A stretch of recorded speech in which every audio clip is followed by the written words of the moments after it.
Where does the switch come from? The overdrive. It is the thing that allows you to go the extra distance, to dig a little deeper, to push a little harder. It takes both emotion and logic to reach your maximum potential, to really give everything you have, to go beyond your limits. Because emotion and logic will both reach their limitations. And when one fails, you need to rely on the other. When it just doesn't make any logical sense to go on, that's when you use your emotion, your anger, your frustration, your fear to push further, to push you to say one thing: I don't stop.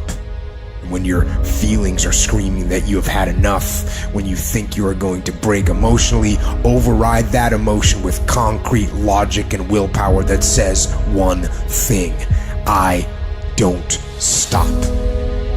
Fight weak emotions with the power of logic. Fight the weakness of logic with the power of emotion. And in the balance of those two, you will find the strength to say to yourself, I don't stop. Everybody wants the prize, but nobody loves the process. Everybody wants to be a champion, but nobody's willing to put in the work that it takes to be a champion. Everybody wants to hold up the trophy and say, man, I did it, but nobody's willing to put in the work that it takes to do it. I love the process. I love the thought of working for what I want. And I firmly believe you're never supposed to wish for it more than you're willing to work for it. Your expectations never supposed to exceed your effort. But a lot of people, they wish, and they're not willing to work.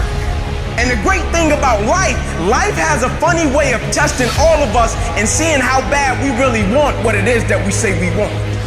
When you work for something, it gives you a different type of attachment to it. The harder you work, the harder it is to surrender. That's why cats can give up so easy.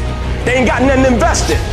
But when a cat work for something, like when a cat been sacrificed for something, well, you gonna have a cold day in hell before you take it from him.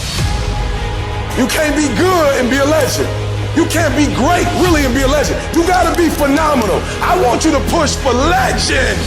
It is the process of the grind that shapes you and forms you. It's not the game. You think you become a champion on the field? You don't. You become a champion when ain't nobody watching you. You're doing your own drills and your own way. You're doing what coach tell you to do, and you're doing your own stuff. You become a champion in the dark when ain't nobody looking. You don't become no champion when you put no doggone helmet on. You become a champion the way you eat. You become a champion the way you think. You become a champion in your grind. When nobody knows what you're doing. When you putting in those extra reps. When you watching those videos and you getting inspired. When you change your music and you just get on stage and you shine. It's the process that makes you sweet.